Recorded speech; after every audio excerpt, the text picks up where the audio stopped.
Era uma vez uma cidade encantada, onde moravam muitas famílias felizes. Mas, de vez em quando, algumas crianças passavam por momentos difíceis e precisavam de um lugar seguro e cheio de carinho para ficar por um tempo. Foi aí que surgiram as famílias acolhedoras, como verdadeiros heróis de histórias mágicas. Não eram como um lar definitivo, igual a adoção. Eram como um ninho temporário, quentinho e seguro, onde a criança podia descansar e crescer enquanto esperava sua própria casa ficar pronta de novo.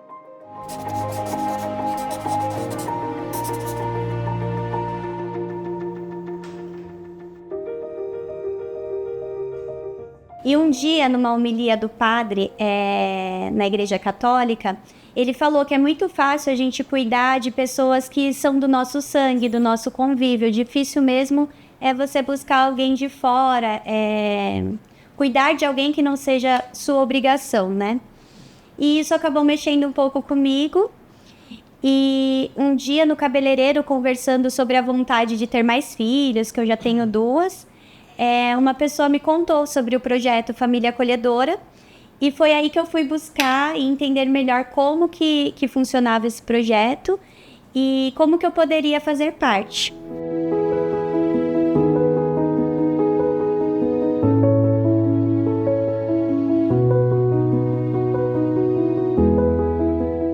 Mas entre o vamos fazer e começar, não foi um processo assim de 5 dias. Foi acho que um mês alguma coisa. Então, nesse período, a gente foi conversando com as meninas, explicando, elas eram bem mais novas, a Laura acho que tinha 8, 9 anos, né? Então, para elas era um pouquinho mais difícil de entender, de aceitar essa coisa. Ela tem um bebê que não é parente, então a gente passou esse tempo também preparando elas para entender, para aceitar, para ficar de coração aberto e receptivo para as crianças. A gente estava falando dessas questões dos Cs.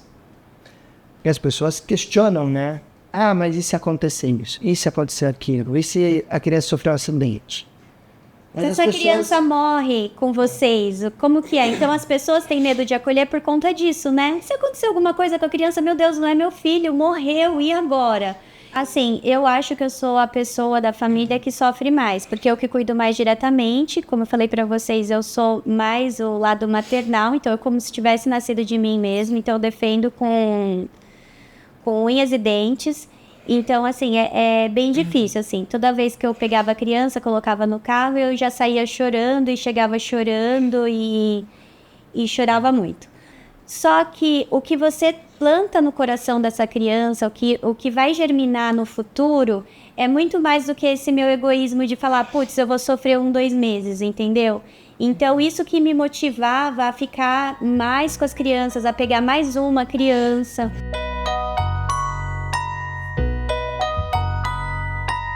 Bom, me motivou a minha amiga, que era minha vizinha na época, a Lilian, que estava participando já do projeto. Eu não tenho filhos e então eu sempre gostei muito de criança, principalmente pequenininhas, e também sou muito, tenho esse lado muito de cuidar das pessoas, gosto de cuidar. Então, assim, eu chegava do trabalho, como ela tinha as meninas, tal, eu ia lá e ajudava ela, às vezes, com alguma coisa, com as crianças, tal. E, de repente, começou a vir uma vontade eu estava sem trabalhar, uma vontade de querer ficar com uma criança, fazer essa diferença, né?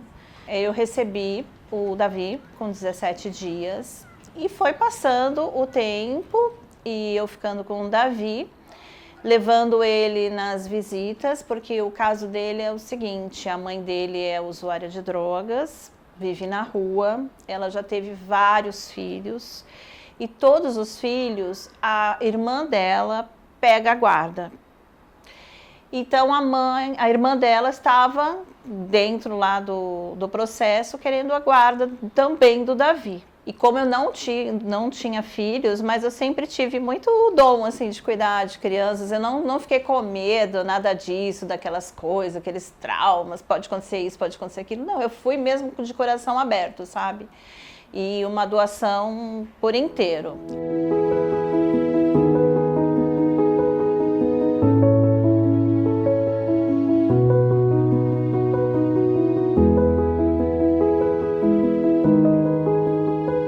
O processo estava demorando um pouquinho para acontecer.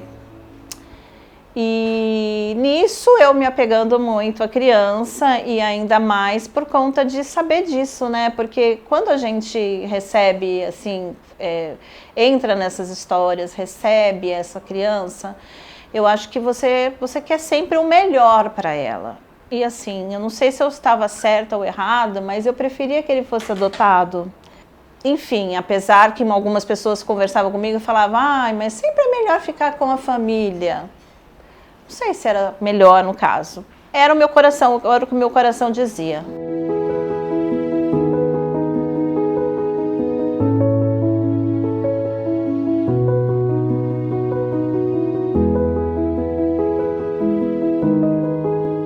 Eu fui me apegando mais a ele porque eu estava vendo que ele ia para a família, para a tia.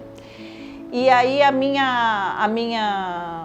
meu interior falava, nossa, então eu quero ajudar, continuar ajudando no máximo que eu puder essa família, né?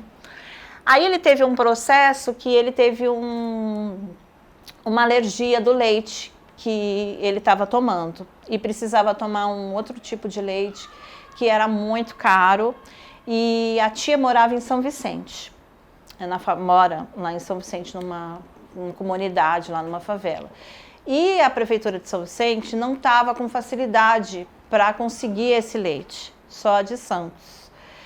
Então aí começaram a demorar para dar a guarda para ela. E aí quando a prefeitura conseguiu dar a liberação do leite para ela, surgiu nele uma hérnia umbilical, que ele precisava ser operado.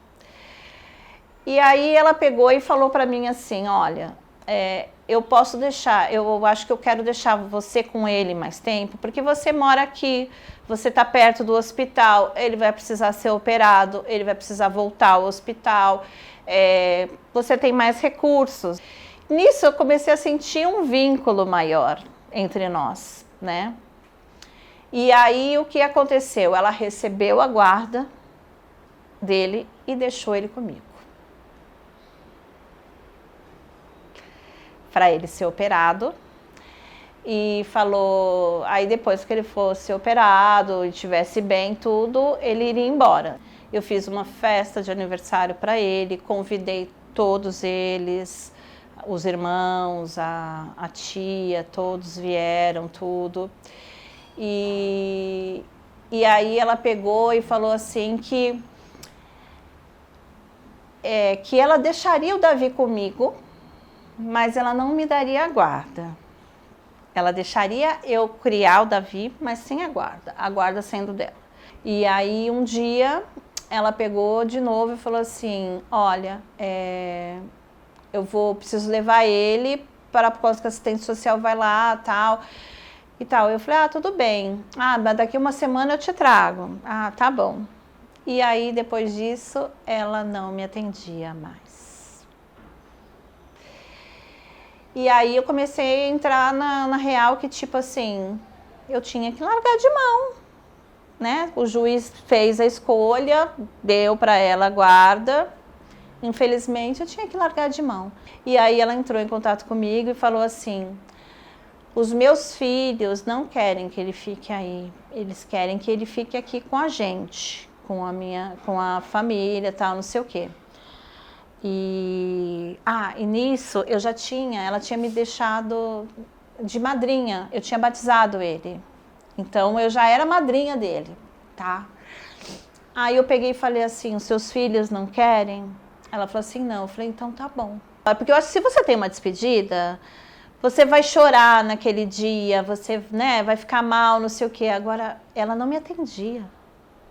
Sabe? Então, assim, eu não sabia nem se eu ia ter mais informação, algum dia ter informação.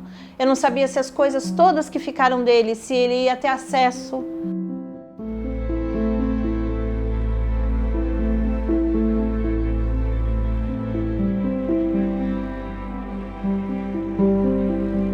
fechei a porta do quarto, que era dele, porque eu não queria ficar vendo aquelas coisas e falar, poxa, eu vou ter que dar para outra criança. Mas é tudo dele, ele que ganhou, sabe? Então, assim, eu queria que ele tivesse acesso àquilo. E aí, depois de um tempo, ainda bem que eu consegui, porque aí eu consegui enviar para ele, né? As coisinhas que eram dele. Ai, muito, eu amadureci muito, aprendizado da vida. Eu acho que o que eu levei para mim é assim, eu fiz tudo o que eu podia, o que eu não podia, eu me doei, né, durante esse 1 ano e 2 meses que ele ficou direto comigo. Eu parei a minha vida, eu lembro que, assim, tudo que... eu comprava tudo só para ele. Então, assim, eu não me arrependi de nada disso, porque, assim, foi uma troca gigante. Eu queria muito ter filho e então naquele momento eu pude viver essa experiência de como seria ter um filho, né? E dar todo aquele amor. É uma troca gigante que ele me deu.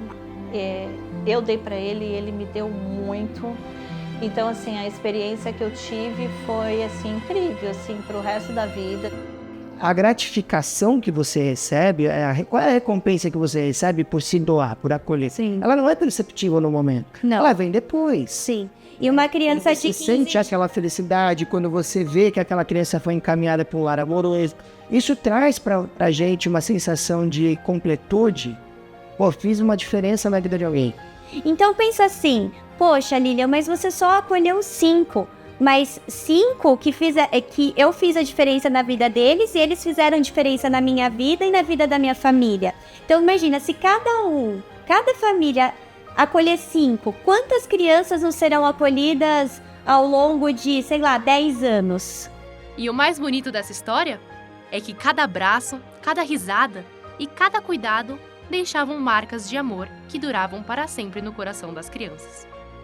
E assim, com a ajuda de pessoas dispostas a amar por um tempo, muitas crianças puderam voltar a sorrir e seguir suas histórias felizes. Fim, ou melhor, recomeço.